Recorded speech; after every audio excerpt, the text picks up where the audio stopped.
to Dr. Kim Wallace. Thank you so much, Janie. I love working with Rawi, and I'm excited to be back here with you all today. Thank you, Randy, my co-pilot. I'm just going to give you a brief introduction to who I am so you know the perspectives I'm coming from. This is just kind of my little imagery around where I've been and where I'm going. I am here in California in Oakland, and it's nice and stormy here, and I hope that you're all safe wherever you are in your weather situations as we hit winter. I currently work for the UC Berkeley School of Education. I've been there for the last 4 years after being in K-12 education for 26 years, and I started as a high school teacher of English and history and worked my way up to being a superintendent here in the San Francisco Bay Area. I have a couple of books that I've published under Solution Tree that are there leading the launch and leading through an equity lens. And mainly my work is around systems change and managing initiatives so that they're implemented with integrity. And I'm working on a new book right now, which actually contains some of the material that I'm testing out on you all here today. And so we're going to go ahead and get right into the content. So Randy, if you can click to the next slide. All right, so the reason that we're really here in Collective today is because we are doing very hard work on behalf of kids and families in our organizations. And anybody who's in a position of leadership, and you don't have to have just a title to be a leader, in my opinion. You might be a principal, vice principal, director, student support services, but whatever the role is that you play, it can actually be a very isolating experience because you may be the only one of yourself in that position. And so I like to really emphasize a collective approach to working on our problems of practice because we really share a lot of the same issues that are happening across the country. It doesn't matter if you're in California or Florida or Texas or anywhere else. We have a real epidemic of student attendance issues that we really collectively need to work on and resolve together.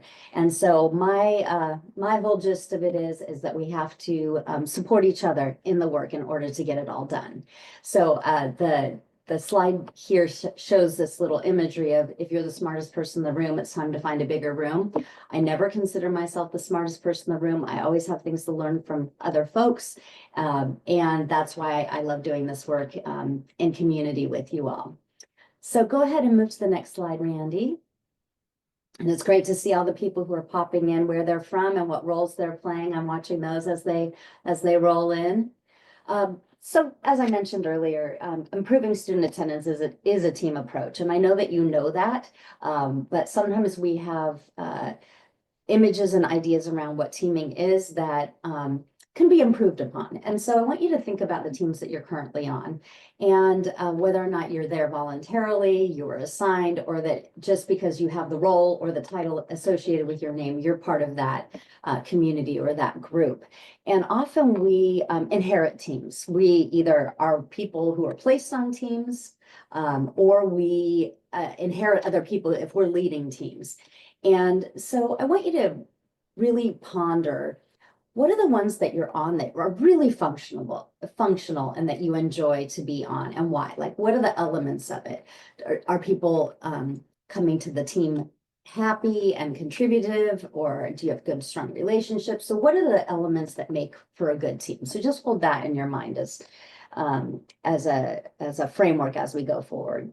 But there's also, we know people are people, right? And individuals behave in certain ways, and we have a lot of differences and diversity among us. And so sometimes we get on teams that are unproductive or they feel unpleasant in various ways. So I also want you to think about, what are some of those pieces that get in the way of real high functioning teams? And then also, if you could construct your own dream attendance team, who would you choose to be on it and why? And do you have access to those people, and could you invite them to participate? We don't just have to operate on teams that we inherit or the ones that are chosen for us. We can actually construct our own informal teams and have our goals and purposes and rationale for why they exist. And that's really what I want us to focus on here throughout our experience today. So Randy, if you can move to the next slide. So Randy's going to cue up a little video for us, but as we're watching the video, I want you to think about what are the elements of this team that you see, and then we'll talk about it a little bit more afterwards. Randy, go ahead.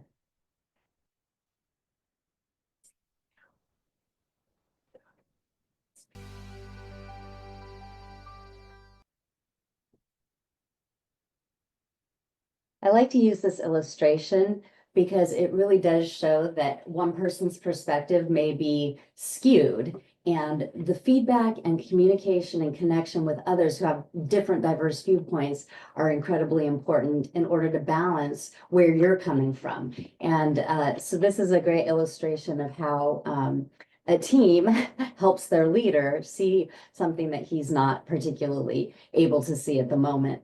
And I want you to consider how you play that role for other people on your team and how people play that role for you on your team. And so the questions that I have at hand here are, who are the people that you rely on for that input? And how do you ensure that diverse perspectives and people who are coming from different points of view and have different voices and different levels of commitment and participation are valued and included? Because we need to make sure that we have a sense of, are we covering all the bases that we need to cover? All right, thank you so much, Randy. We're going to move to the next slide. All right, so these are different levels of human agency. And the reason that I go into this topic is because when you're on a team, you're both an individual and a team member. And here are the three different ways that we can think about agency. And agency is essentially the ability to act and make an impact. And do you have authority? Do you have the ability? Do you have the skills and knowledge? And so the personal agency is just what you do as an individual and what you do intentionally. And so it can be, there are pros and cons to each of them. One is, I do this perfectly well on my own and I don't want anybody else involved. That can be kind of an exclusionary sense. But it also could be that you're the only person who does that role and you're the only one who should be doing that thing. And so you have to balance whether or not it's the former or the latter. And then the next one is kind of like the opposite scenario where people say, that's not my job, that's not what I want to do, or that's something that I don't have any business doing because I don't have the knowledge and skill set. So I'm going to leave that up to the other people to figure out. Again, there are pros and cons with that, where it may be that it isn't truly your responsibility and you should stay in your lane, or it could be that you're just saying, I don't feel like doing that and I'm going to let everybody else do the work. And so again, you have to figure out how to balance those two things.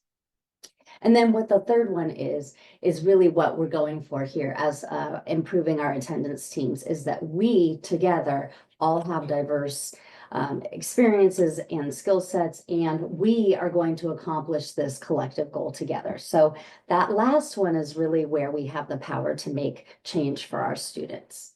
All right, Randy, go ahead for the next slide for us. So in this sense of how we work together in that last collective agency concept, I'm just presenting an idea to you that if we work together, then we can actually have a greater impact on student learning and teacher efficacy than we would have done if we were working alone. And so I've created this little compound noun for us. I am a former English teacher, so that's all. I love putting together different ideas in this way.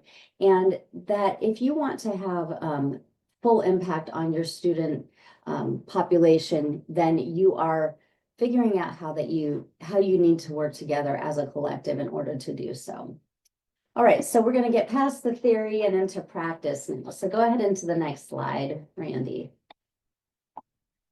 So I'm going to give you a chance just to read through these elements of collective leadership and why we work together as a team.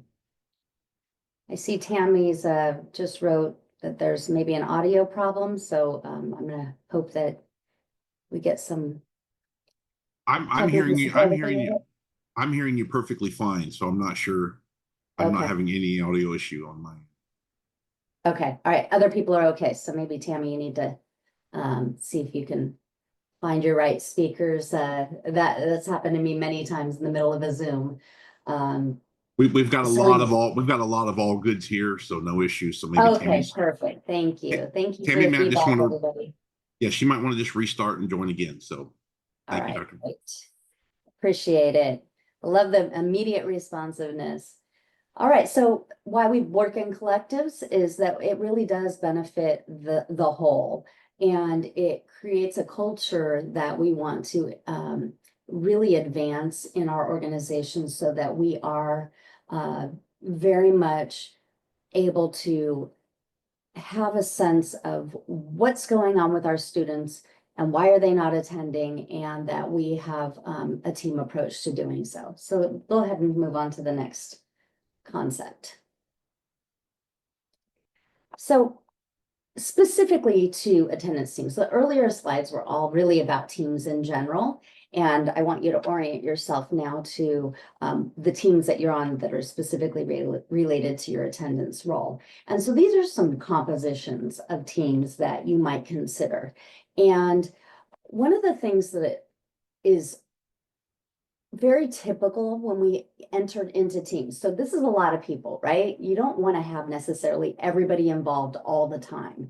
And often when we formulate teams, we have all of these people participating, but I would like you to think about having people dip in and out of the team as needed. And so there's maybe a core group that's a lot smaller than all of these folks, but maybe the data systems administrator comes to specific meetings where you're looking at your attendance data. Maybe you have a parent liaison only come to meetings where it is discussing some of the parental roles that might be implemented in terms of your attendance plan. And so think about these as dynamic teams that people may be playing certain roles at certain times, but not always be there. So if you look at this district team, and then the next slide, it has our site team options as well. Randy, if you pop that up, thank you so much. And so these may be people who are involved just specifically at your site level. And again, along with the same concept that I just mentioned, is that they participate when necessary, when it's appropriate, and when it is something that they have a contribution that they're going to make. And so I want you to write down maybe in the chat if you have any folks that you saw on these last two slides that isn't currently part of your attendance team that you might want to invite, or think about maybe a role that they might be able to play that could be instructive and helpful to your team. So just take a moment if you have an aha around something that you haven't thought of before, but that you might add into the mix. All right, so I'm seeing a lot of people writing, a lot of parent and caregiver and students, and that is pretty typical. Often we're very staff heavy when we create our teams, and we think about who are the people that we have at our disposal, but we might be able to involve our parents and our caregivers and our community partners and students to a larger degree than we already do. And I think that it's good to expand our scope and our concept of who may be a team player and what role they might play. And so I'm seeing that there's some similarities into what people are putting into the chat. And again, you have to think about the appropriateness of their role. They're not there to do the work that the staff is going to do, obviously, but they're contributors. They may provide insights, they may provide resources or ideas that you just hadn't necessarily thought of as a core team. And so thank you for participating in the chat. And we're going to move on to what teams actually do when they are together. All right, so these are just some key principles of highly functioning teams. And really, don't have a team if you don't have a purpose. This is my bottom line. And so many of us are on teams and we don't necessarily know what our purpose is. And so you have to have that clearly defined. Really, almost, it could be a mission statement, it could be a goal statement, it could be a discrete task you're working on together, but figure out why you exist. Don't meet if you don't if you don't have a purpose for being. In that, you also need to define some goals and expectations for the team's work and what you hope to come out of that team. How are you going to make decisions together? Having these ideas formulated up front is incredibly important, because if you don't outline what the parameters are, then when you get to a decision-making stage, it gets a little rough. Because if some people say, I thought we were making a decision this way, and other people felt like, that they should be part of the decision, you need to say, who are the people who have decision-making capacity within your team, and what the contributions other people are making to get to that decision. Also, you've got to communicate openly and frequently. If things are going poorly, or if things are, you're hitting glitches, be honest about it. We're not perfect. Don't gloss over the issues. If people are not attending regularly, or they keep canceling meetings, or the agendas are poorly constructed, or you're not getting anything out of it, or somebody's dominating, or some other people who are just completely, undermining. I mean, there's all kinds of things that happen in teams. You have to handle it. You've got to address it professionally, promptly, communicate openly and frequently, because it can really make people not want to be part of a team if you let things go and don't address them along the way. And the last one is important as well, because you should be doing work outside of your team. And the team team meetings feel sometimes like that's where the work gets done, but there should be 90% of your work should be happening outside of the team meetings. And so the role that you're playing, or the role that everybody's playing, they need to bring the work that they've done in between team meetings to share progress, outcomes, stumbling blocks, things that they are facing in order to make that team meeting productive. And often people come unprepared. They come just as the meeting is the event itself, and you need to figure out what you want people to be doing in order to have those meetings roll out really well. And I know we've all been part of meetings where none of these things have happened, and that's why I created this principles list, because if you've nailed this in the beginning, then you can have much more smooth team meetings along the way. All right, Hey, so let's go ahead into the next Kim, slide. we have a quick question. Yeah. Salvatore Berardi asked, what is the goal of the meeting? Yes, and the goal of the meeting, it is something that is determined. Thank you so much for that question. The goal of the meeting is whatever the goal is that you have related to the problem or practice that you're going to solve. So say that it's, we're going to focus on students with special needs who are chronically truant. So specific groups who are involved, what is the problem that you're trying to resolve? And what is the hope for outcome that you're going to strategize around? And so depending on what the team is, it should not just be attendance, like a large, huge, big picture sort of thing. It should be, we're going to zero in on this specific goal that we're trying to accomplish as a group. And once that goal is accomplished, then you bring in other goals as well. And so having a clearer focus rather than just like a very big broad topic can also help the meetings go much more smoothly. All right, so thank you, Salvatore. All right, so the next slide, please. So I know that everybody who's been on teams has probably experienced norms, guidelines, touchstones, operating instructions, and a lot of it is formulated in do's and don'ts. And I like to offer a different way of constructing your norms or the operating instructions that people use when they are in these spaces together. And so take a look at numbers 1 through 10. I'll pause so you can read them.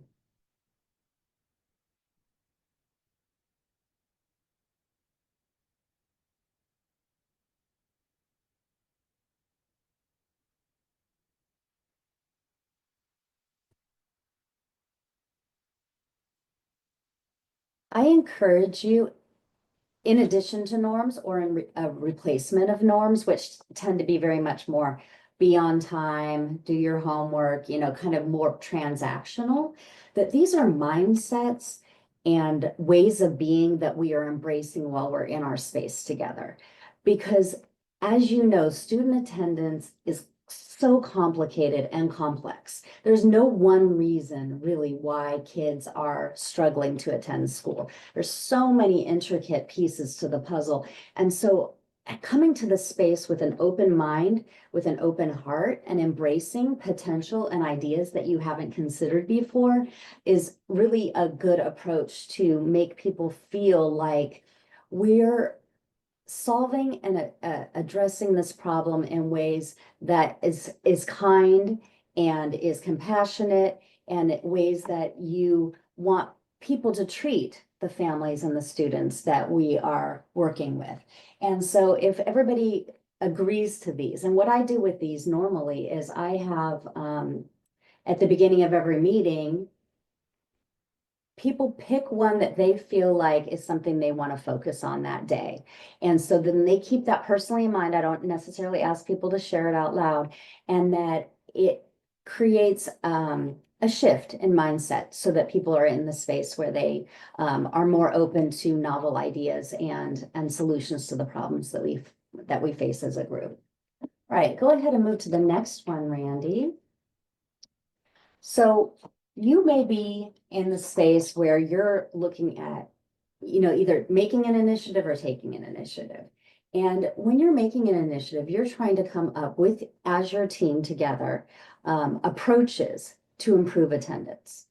And so these are some of the qualities on the left-hand side that you are considering in your team around having to make an impact on the particular attendance problem and practice that you're looking at. And so, as I mentioned in the last couple slides, you have to figure out what is your goal, what are the outcomes that you're looking for, and how you might need to be creative and constructive in thinking about the problems, because the problems are persistent. We know what they are, but the way that we address them might need to be done in a different way.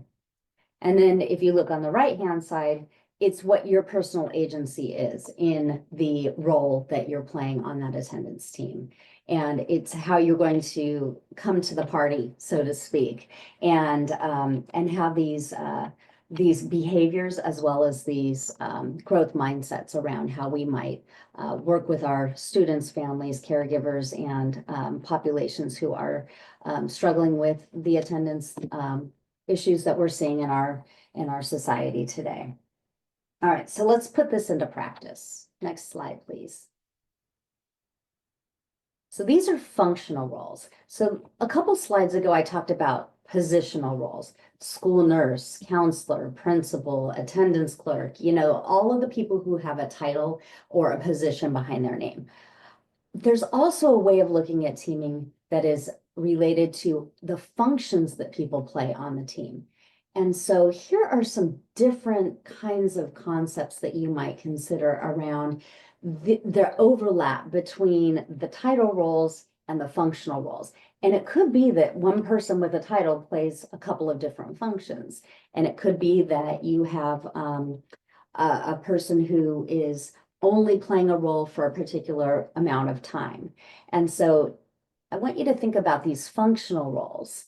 And if you want to put in the chat again for me, any functional roles that you feel like might be missing and could be included in your team that either exists or the team that you might want to be creating.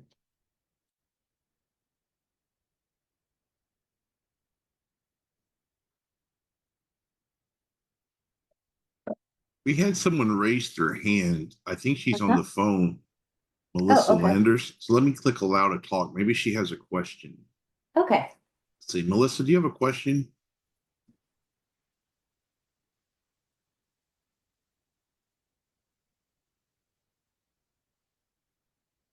I guess not. I'm not sure how that would work. She had her hand up, so. Oh, wait, I think she just unmuted. Okay. Melissa, did you have a comment or a question? Okay, we're not hearing you, so maybe if you can access your chat, that might be helpful. Oh, she said on, sorry. Oh, Yeah, okay. let's ask through chat, Melissa. That's really the best way. So I'm going to go ahead and okay, we're good. Sorry, Kim. Okay, no Did you problem at all. did you want the next slide? No, I just wanted to give people a chance to put some notes in the chat around maybe some functional roles that are missing from their current team. So I see Shalonda put troubleshooters, and that is one that is really important. And I appreciate that as a recognition, Shalonda, because we have people who need to be involved in troubleshooting, especially if it's technology related. Like if you can't use the Rawi program, if people don't know how to, troubleshoot the technology, that's going to be a major problem for your team. And so that's a good element there. I see also some progress monitors and evaluators. That is also something that commonly is missed, is like, are we on track? Are we making progress as we hope that we're making progress? And are we evaluating the results of our implementations and how they're working? Here's a unique perspective from Adana. She said a 13th person. The idea is from World War Movie Z, whose job is to take on the opposite perspective all the time. That's interesting. I love it. I love it. That's a great idea. And I have not seen the movie World War Z, so maybe I need to check that out for my next version of this. I appreciate the wonderful comments in the chat. All right, Randy, we can't move on to the next. We've just got about 10 minutes left in this presentation. I want to make sure we get through the next few slides. So here's just an example. Say that we're going to establish a wellness center at a continuation high school because we've realized that our students at the continuation school are not are having chronic truancies related to physical and mental health. And so now here's the solution that the team has come up with. We're going to do a wellness center in order to address family and student needs related to their health needs. And so these are some of the roles with I've got the roles plus the functions together. And so you can see how people may play one role, like the proposer and the progress monitor are both the school principal, and some people may have dual positions or even triple positions depending on what they what their role is in that specific event that they're trying to implement. All right, so go ahead to the next slide. The question that came up earlier was, what is the goal of the team? And this is what the goal of the team is that the team is going to identify a specific problem of practice that is contextualized in the work of their team that they're persistently seeing as an issue related to student attendance in their area. And so I want to just hone in on that second bullet there. Is often we can use very deficit language when describing students or families who are not, attending in the ways that we're hoping for. And so I really encourage people to think about framing the problem as a systemic problem, that we have created barriers for kids and families in our society and in our schools and our institutions that need to be addressed, that the kids and the families themselves are not the problem. So go ahead to the next slide, and I'm going to give you an example of this. So here's a little case study, and I'll go through it fairly quickly, but it'll show you how you might unpack a specific problem of practice. And so we've got some girls who are causing drama or experiencing drama in this fictional situation, and that what it's doing is the kids are messing around during lunchtime on social media, causing discomfort and issues between them, and then the girls are missing their afternoon classes. So this is the attendance problem that we're trying to solve. And so then I come up with an inquiry question on the right-hand side that is asking about why this is happening and how we might intervene in order to support this group of girls because they have this attendance issue that's cropping up based on some of the behaviors. And so then the problem of practice statement is talking about how we might investigate this particular issue. That is a very small scenario. I know that you're dealing with much, much bigger issues than, this little case study that I have here, but I do want to use it as an illustration just to share how you might specifically home in on one group of kids who may be having some struggles in certain ways. So go ahead to the next slide. And so what we need to do is we need to first gather some data around what is going on with our students, particularly in this related to this group. And so you can generate a lot of passive data that is at your fingertips. And the reason it's passive is because it already exists. And so you can look in your attendance system and the RAWI system, you have a wealth of data that you can grab from. You can look at how many letters were sent. You can look at the attendance, period attendance, missing, the truancies, the tardies, et cetera. And so you actually have everything that you need at your disposal. But you also may want to do some active data collection as well and talk to kids, do some, restorative practice activities, SST meetings, all kinds of different activities that may corroborate or explain some of the passive data that you've gathered from your RAWI reporting. And then what you do next is you figure out what are our intervention strategies as a result. How are we going to maybe approach figuring out how to serve this group of students so that we rectify the attendance problems that we're seeing. And so again, this is just related to that one case scenario. And what I would encourage you to do is to replicate this concept for whatever the problem of practice is that you are grappling with yourself. All right, so just a couple more slides here on some of the roles related to this scenario. So Randy, if you pop into the next slide. So this is really drilling down on who plays what role. And one of the things that we find in teaming is that role clarity gets muddy sometimes, and people aren't necessarily sure about what they're supposed to be doing. And so one person takes on all the jobs, or there's some certain people who take on none of the jobs. And so this is to establish up front who's going to be doing what and what exactly their role is. So you see what the principal's role is here. And they have these 5 bullets that they're responsible for. And so they are initiating the intervention plan. And these are the 5 things that they are engaging with throughout this implementation process.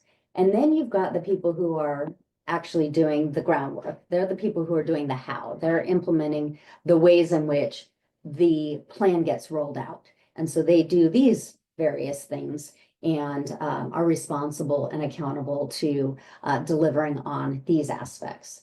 And then if you go to the next slide, Randy, we've got more roles for people to play. Often, and this is the piece that when people were popping things into the chat, they were talking about that we don't involve parents and caregivers and students enough. They actually have a very active role in the intervention plan themselves. So the girls, say that this is the group of girls that we're trying to impact. They've got to participate. They've got to come to the party and engage, and they have to give you feedback on what it is that they're experiencing. They also are reporting out on problems that they may be having. And we have to be open to listening to them. We have to be open to finding out what their experience is, because our perspectives as the adults on campus are very different sometimes from what the kids are experiencing. So you're going to get a wealth of information based on what you involve the students in the solving their own problem. And then finally, the last category is these are folks who are involved to whatever degree you want them involved, and they've got specific roles as well that they play. And so what I like to encourage you to do is set this all up front when you are establishing your team goals and your purpose and the roles that people will play, so that people know what is being expected of them and there are no surprises later on. And so that's why it's truly a collaborative process that we engage in together. And then Randy, if you'll jump onto the next slide for us. This is our last bit of information in this presentation, and it's all about control. And I know that you've likely heard of the term locus of control. I want you to think about those questions that are in the orange box. We don't have limitless control, right? And so if you're the principal, you have certain levels of control. If you're attendance clerk, you have certain levels of control. Like you have your own little domain, right? And what you're responsible for. And that's directly controlled through, what our job duties are and what we can impact. but we've also got people in our sphere of influence. And that's the one where you may not have the power, but you can help shift and shape the decisions that get made at a higher level. And then we've got the big circle of concern. And I feel like that's where we live often in the attendance world, is that we have major concerns that are related to attendance, chronic truancy, mental health. We've got all kinds of just total non-attendance. These are concerns that we hold, but we can't control society's situations. We cannot control socioeconomic conditions. We cannot control the safety of neighborhoods. We cannot control a lot of the things that our kids are facing as barriers. I'm not saying that you wash your hands of it, but sometimes we live in that space too much and we feel stymied. We feel like it's too overwhelming. We can't control these things and it feels defeatist. And so I want you to think about trying to operate in those inner two circles as much of time as possible, because that circle of concern, if you're trying to influence, politics and societal well-being, you do that as an individual, and that's a perfectly fine place to operate in. But I want to keep people from being overwhelmed and feeling like things are insurmountable, because you do have plenty of places where you can influence and impact. And I know that you're doing so on your small scales, and all of the small scale ends up impacting the large scale. And that's what brings us to our final slide here, which is our time for a couple minutes of question and answer, if anybody has any. Randy, you can just move to the final slide for us.